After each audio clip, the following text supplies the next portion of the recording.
Team news state.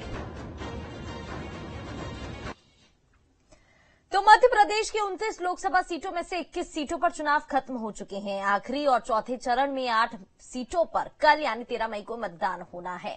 इन 8 सीटों में से सबसे ज्यादा कड़ी फाइट रतलाम, झाबुआ और धार में देखने को मिल रही है। आपको बताते हैं 8 सीटों की सियासी समीकरण और कौन कहां पर भारी है।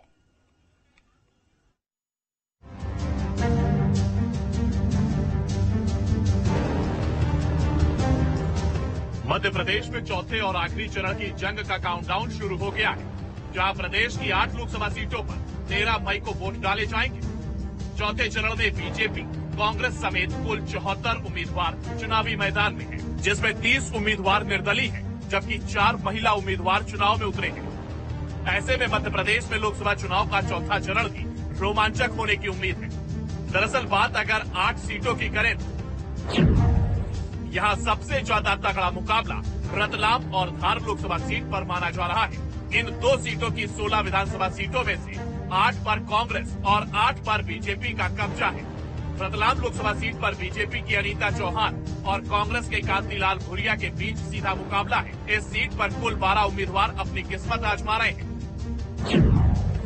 इस सीट पर 2019 के चुनाव में बीजेपी के गुमान सिंह डामोर ने कांग्रेस के कांतिलाल भूरिया को 90,000 वोटों से शिकस्त दी थी।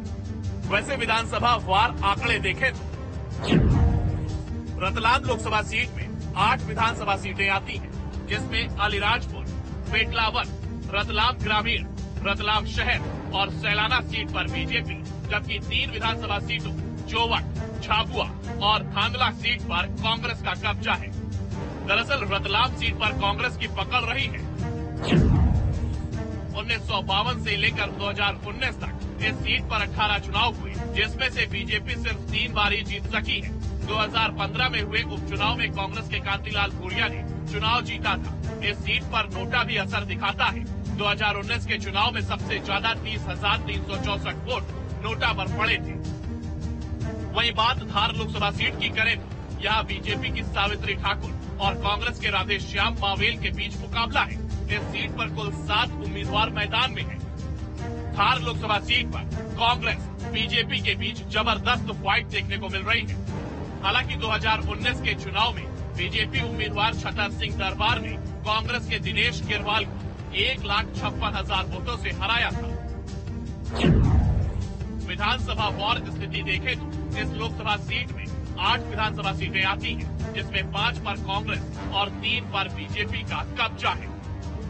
मध्य प्रदेश का मालवा और निमाड़ रीजन, जिसमें 4th फेज की 8 सीट्स के इलेक्शंस कल होने जा रहे हैं, वो भारतीय जनता पार्टी या आरएसएस का गढ़ मानी जाती है।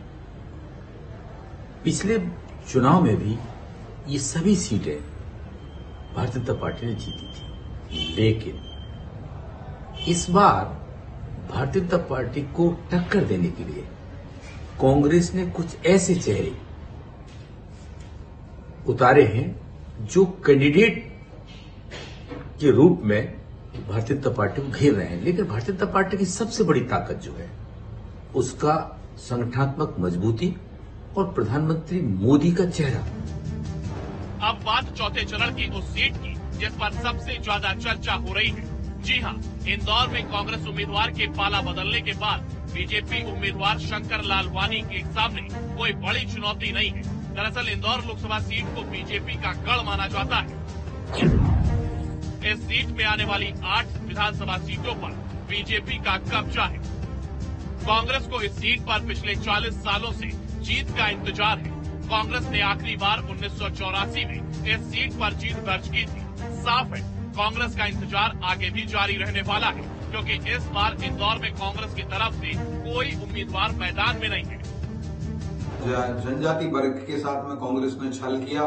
जो आरक्षण कर्नाटक में दिया गया वो एसटी, एससी और ओबीसी बंधुओं के आरक्षण में ही घपला कर दिया, उनके आरक्षणों पर डाका डाला गया। मध्य प्रदेश में चारों खाने चित भारतीय जनता पार्टी एक बड़ी हार की ओर बढ़ रही है, क्योंकि मध्य प्रदेश के किसान भाई जानते हैं कि मोदी की गारंटी उनके साथ जिस तरीके से धोखे की गारंटी साबित हुई है।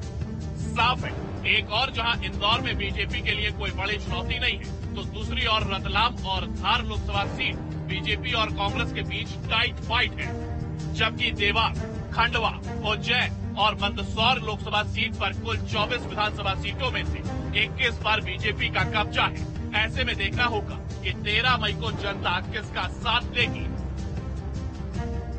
Team news state.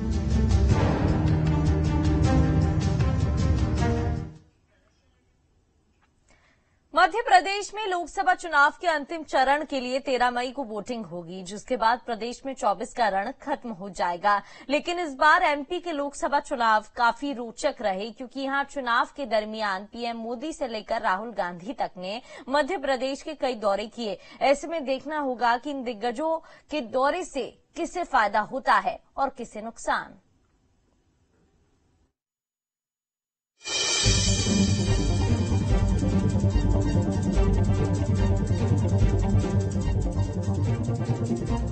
Madhya Pradesh में अब तक 21 सीटों पर लोकसभा चुनाव खत्म हो चुके हैं और बाकी 8 सीटों पर 13 मई को वोट डाले जाएंगे, जिसके बाद उम्मीदवारों को 4 जून का इंतजार रहेगा, जहां सभी के सामने जनता का फैसला सामने आ जाएगा। ऐसे में लाजमी है कि सभी उम्मीदवारों की सांसें थमी हैं और वो भी जनता जनार्दन के फैसले पर नजर टिकाए हुए हैं। दरअसल इस बार भी मध्य प्रदेश में 4 चरणों में चुनाव हुए, जिसमें 3 चरण तो खत्म हो गए, लेकिन चौथे चरण का रण बाकी है। इस सभी चरणों के लिए बीजेपी और कांग्रेस के दिग्गज नेताओं ने चुनावी मैदान में पूरी ताकत झोंक दी। बीजेपी की तरफ से प्रधानमंत्री नरेंद्र मोदी ने खुद फ्रंट से लीड लिया, तो कांग्रेस की तरफ से राहुल गांधी, मल्लिकार्जुन खड़गे ने मोर्चा संभाला। प्रधानमंत्री नरेंद्र मोदी ने एमपी में 8 सभाएं और 2 रोड शो किए। बीजेपी के राष्ट्रीय अध्यक्ष जेपी नड्डा ने 7 सभाएं और 2 बैठकें ली। केंद्रीय गृह मंत्री अमित शाह ने 5 सभाएं और 1 रोड शो किया, जबकि रक्षा मंत्री राजनाथ सिंह ने 6 जनसभाएं की, तो स्मृति ईरानी और अनुराग ठाकुर ने भी एक दौरे किए। वहीं केंद्रीय नेतृत्व के बाद मध्य प्रदेश के मुख्यमंत्री डॉक्टर मोहन यादव और स्थानीय नेताओं ने भी लोकसभा चुनाव में पूरा दमखम लगाया। मुख्यमंत्री डॉक्टर मोहन यादव ने 197 सभाएं, 55 रथ सभाएं और 142 जनसभाएं की। सीएम ने 56 से ज्यादा रोड शो किए, 185 से ज्यादा विधानसभाओं में पहुंचे। पूर्व मुख्यमंत्री शिवराज सिंह चौहान ने विदिशा सहित 21 लोकसभा क्षेत्रों को मिलाकर 66 जनसभाएं की।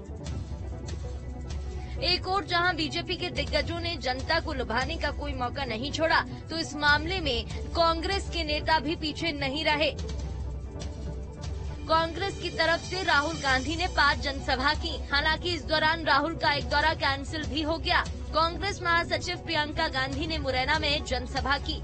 राजस्थान के पूर्व मुख्यमंत्री अशोक गहलोत ने 2 सभाएं की। वहीं सचिन पायलट ने एक ही दिन में 3 रैलियां की। कांग्रेस प्रदेश अध्यक्ष जीतू पटवारी ने लोकसभा चुनाव के 4 चरणों में मध्य प्रदेश में 130 सभाएं, रोड शो और बैठकें की। मध्य प्रदेश में कुछ ऐसा ही हाल 2019 के लोकसभा चुनाव के दौरान भी हुआ था, जहां उस वक्त भी 4 चरणों में ही चुनाव हुए थे और 2019 के लोकसभा चुनाव में बीजेपी का सबसे ज्यादा फोकस मालवा निमाड़ पर ही था। इसकी वजह थी 2018 विधानसभा चुनाव में बीजेपी को मिली करारी हार। 2018 में आदिवासी वोटर्स ने बीजेपी का खेल बिगाड़ दिया था। इसलिए पीएम मोदी ने 2019 में धार से अपने दौरे की शुरुआत की थी। इसके बाद पीएम मोदी ने इंदौर और खंडवा का दौरा किया था, फिर रतलाम और खरगोन सीट पर आखिरी सभा ली थी। 2019 में चौथे चरण की 8 सीटों पर 19 मई को वोट डाले गए थे और इस बार मध्य प्रदेश की 8 सीटों पर 13 मई को वोट डाले जाएंगे। ऐसे में देखना होगा कि मध्य प्रदेश में लोकसभा चुनाव के दौरान दिग्गजों के दौरे से किसको फायदा होता है और किसको नुकसान। Team news state.